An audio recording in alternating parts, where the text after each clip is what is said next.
My name is Eliana Brooks. I was 26 when everything changed, though if I'm honest, it had been changing long before I noticed. The last sound I ever heard from my grandmother wasn't her voice. It was the soft chime of a message arriving on my phone exactly 1 minute before midnight on New Year's Eve. I wasn't at the family gathering. I hadn't been invited. Everyone else was inside Grandma's old house, the same house they had spent months arguing over after her funeral. My aunts called it settling the estate.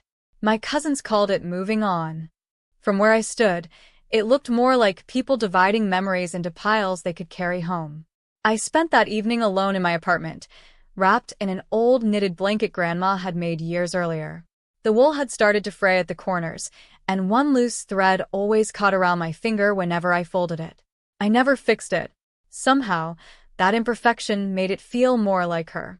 Outside my window, fireworks had already begun painting the sky. Bright colors flashed across the neighboring buildings, followed by distant cheers from strangers celebrating fresh beginnings. I wasn't celebrating.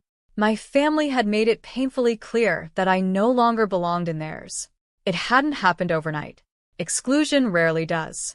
It started with forgotten phone calls, conversations that stopped when I entered the room, and invitations that somehow never reached me. Every explanation sounded reasonable on its own. Together, they formed a silence too deliberate to ignore. Grandma had noticed. She never confronted anyone directly. Instead, she'd squeeze my hand a little tighter whenever we sat together in her sunlit kitchen, as if she knew there were things neither of us could fix with words. The truth, she once whispered while polishing an old wooden jewelry box, has a habit of waiting until people are tired of pretending. At the time, I thought she was talking about aging. Now, I wasn't so sure. My phone vibrated. Unknown sender. I frowned. Grandma's number. That couldn't be possible.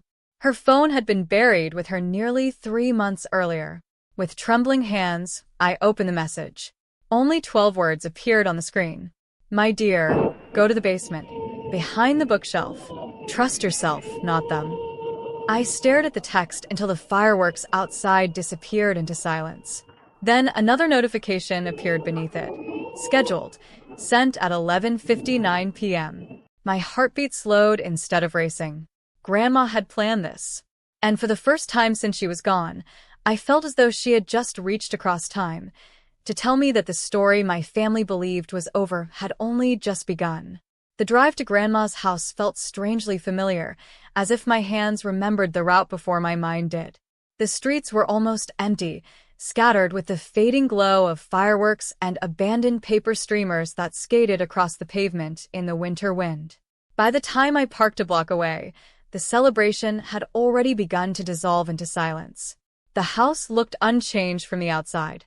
Warm light spilled through the dining room windows, and every now and then I heard laughter drift into the cold air.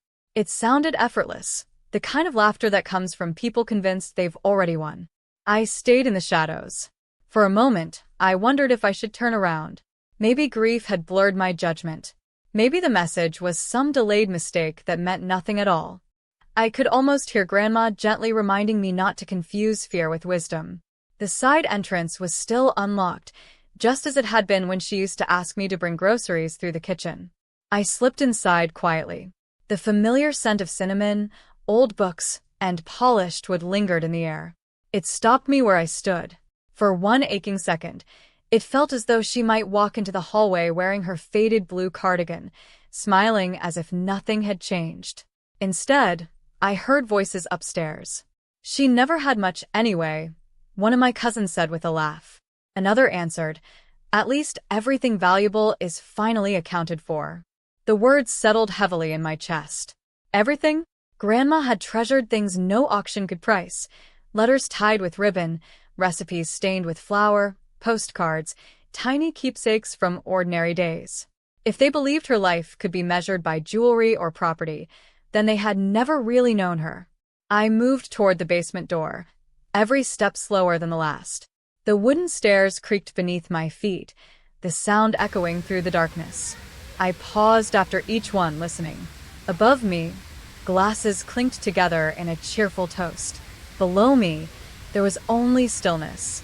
The basement smelled exactly as I remembered: dust, cedar, and old paper. Shelves lined the walls, crowded with forgotten novels, faded photo albums, and boxes labeled in Grandma's careful handwriting. At the far end stood the tall bookshelf from the message. It hadn't moved in years. I placed both hands against the worn wood and pushed. At first, nothing happened. Then, with a slow scrape against the concrete floor, the shelf shifted just enough to reveal a narrow space behind it. Hidden in the darkness was a small steel box. Resting on top of it was an envelope. My name was written across the front in Grandma's unmistakable handwriting. And beneath it, in smaller letters, were 7 words that made my hands tremble. Open this before anyone finds you here. For several seconds, I simply stared at the envelope. My name, Eliana, was written in Grandma's careful cursive, the loops slightly uneven, just as they had become during the last year of her life. I traced the ink with my thumb, almost expecting it to smudge. It didn't.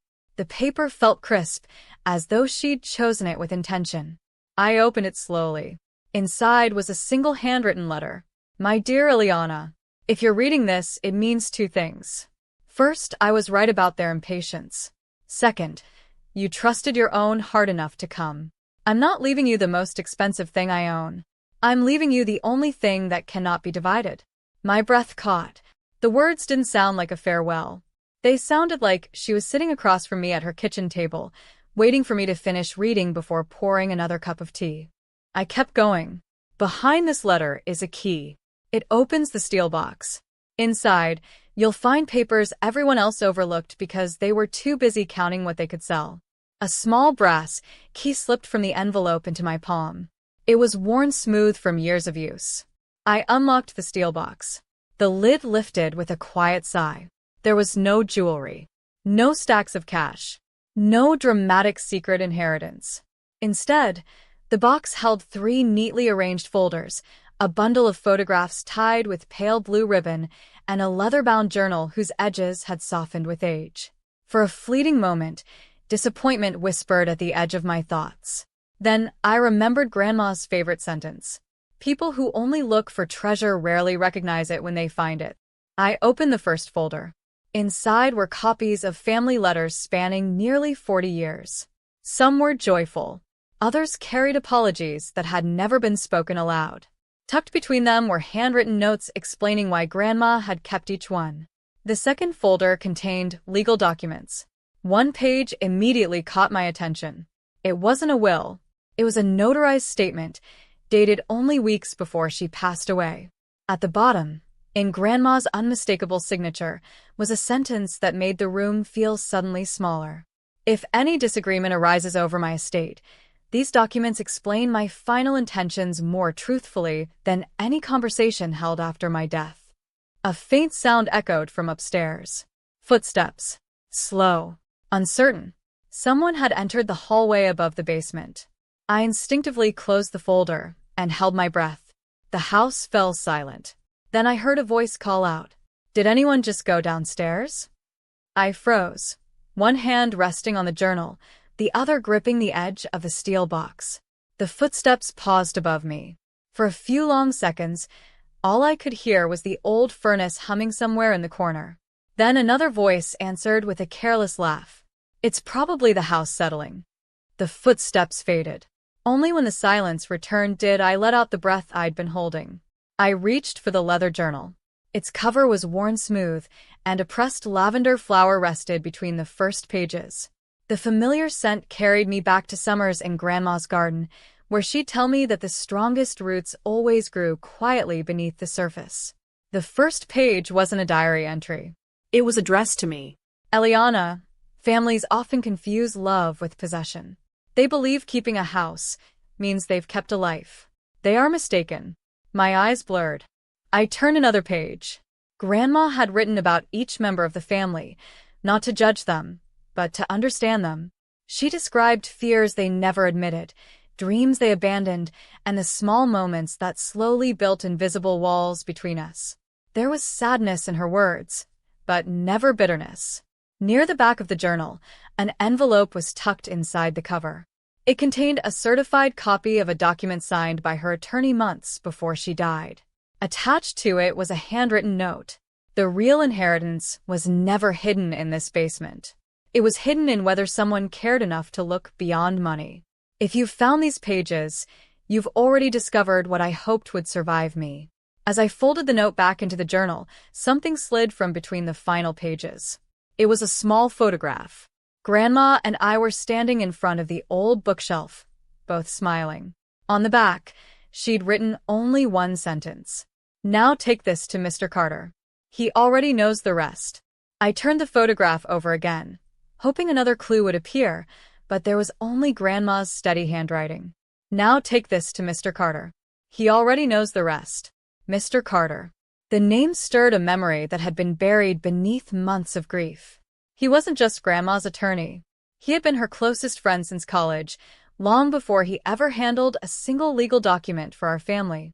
I remembered him sitting at her kitchen table, patiently losing game after game of chess because she insisted on explaining every move instead of making it. She trusted him. That alone was enough for me. I carefully returned everything to the steel box except the journal, the photograph, and the notarized statement. Before closing the lid, I noticed one final item tucked into the corner, a tiny brass compass. It looked ordinary until I unfolded the note wrapped around it. When people lose their direction, they often mistake the loudest voice for the right one. Keep choosing your own north. I smiled through tears. Even now, Grandma was teaching instead of accusing. As I slipped the compass into my coat pocket, voices echoed from the top of the basement stairs. "Eliana?" It was my aunt. I hadn't heard her say my name in months. There was no anger in her voice, only surprise. I stepped into the light at the bottom of the stairs, the journal held gently against my chest.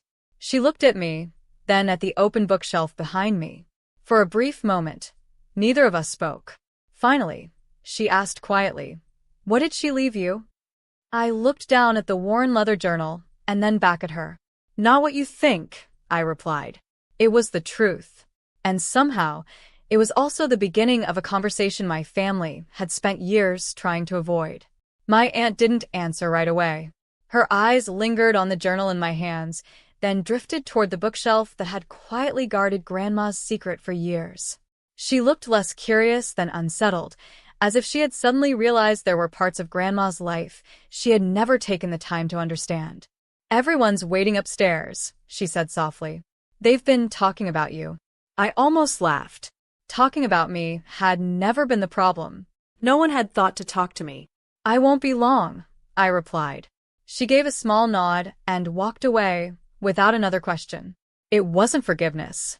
It wasn't even understanding. But it was the first conversation between us that didn't feel like a wall. The next morning, I met Mr. Carter in his quiet office. He looked at the journal before he looked at me. "So," he said with a gentle smile, "she knew you'd find it. You were expecting me?" "I've been expecting you since the day she asked me to prepare that message." He opened a drawer and placed a sealed envelope on the desk. "I couldn't give this to anyone," he explained. "Your grandmother was very specific. Only the person who chose the journal over everything else was meant to receive it." My heartbeat slowed. He wasn't testing my honesty. Grandma had. Inside the envelope was another letter. "My dear Eliana, if this letter has reached you, then you've already proven something no document can measure. You looked for meaning before value. That is why I trusted you with what matters most." Mr. Carter then slid a thick folder across the desk. "It isn't an inheritance in the way your family expected," he said. "It's something much larger." I opened the folder. The first page carried Grandma's signature. The second carried a mission that would change not only how I remembered her, but how the rest of the family would finally have to remember her, too. My hands trembled as I turned the page. At the top, in Grandma's familiar handwriting, were 5 simple words: "The Eliana Brooks Learning Fund." I frowned. Beneath the title was a detailed plan she had spent years preparing with Mr. Carter. Instead of leaving her savings to be divided among the family, she had created a small charitable trust. Its purpose wasn't to make anyone wealthy. It was to help young caregivers, first-generation college students, and single parents continue their education, people who, as Grandma wrote, kept choosing hope even when life became inconvenient. I looked up. She never mentioned any of this. Mr. Carter smiled gently. She believed kindness didn't need an audience. The trust had already been funded. Every legal document had been signed months before her passing.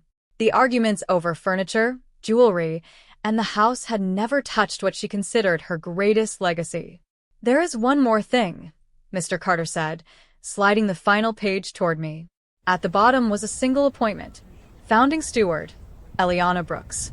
I stared at the words, unsure whether to feel honored or overwhelmed.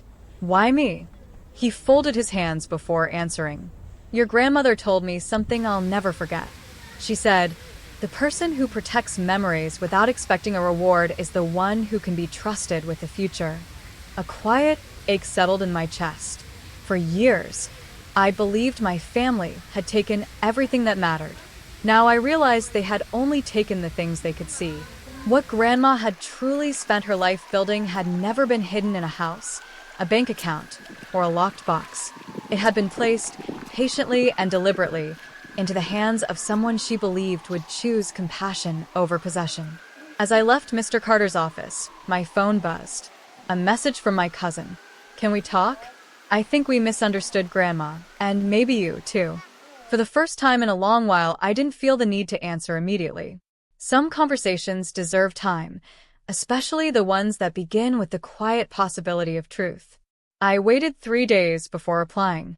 Not because I wanted anyone to feel guilty, but because I needed those 3 days to hear my own thoughts without the noise that had surrounded our family for years. When we finally met, there were no raised voices, no accusations, and no dramatic confessions. Just a small table by a window. Morning light spilled across the wood between us, the same way it used to fall across Grandma's kitchen table. For a while, none of us spoke. It felt strangely comforting. Grandma had always believed that silence could reveal more than arguments ever would. I placed her journal in the center of the table. "I didn't come to prove anyone wrong," I said quietly. "I came to share what she wanted us to remember." One by one, they turned the pages. They read her stories, her memories, her gentle observations about each of us. They found no blame in her words, only hope that someday we would become a family that valued one another more than our possessions. My aunt wiped away a tear. My cousin closed the journal and whispered, "We were so busy trying to keep her things, we forgot to keep her heart." No one argued. There was nothing left to defend. A few months later, the Eliana Brooks Learning Fund awarded its first scholarship. I stood quietly at the back of the room as a young woman accepted the letter that would help her become the first college graduate in her family. No one there knew my story. They only knew Grandma's name. And somehow, that felt exactly right. Sometimes I still wrap myself in the old knitted blanket she made for me. The loose thread is still there. I still haven't repaired it. It reminds me that love doesn't have to be flawless to endure. People can take a house. They can divide furniture, jewelry, photographs, and heirlooms. But they cannot steal wisdom that has been lived, kindness that has been shared, or hope that has been planted in another person's heart. Looking back, Grandma's greatest secret was never hidden behind a bookshelf. It was hidden inside a simple choice she made every day, to leave people better than she found them. And now, whenever midnight arrives and the world grows quiet, I no longer think about what my family almost took from me. I think about the one gift they never could.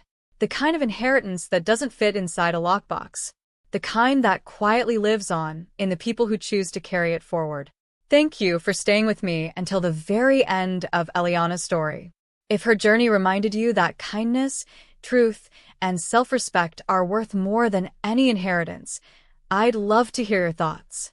Have you ever experienced a family secret, an unexpected act of love, or a moment that changed the way you saw someone forever? Share your story in the comments. If this story touched your heart, please like this video, subscribe to the channel, and turn on notifications so you don't miss our next unforgettable story. Until next time, take care of yourself and never underestimate the quiet power of truth.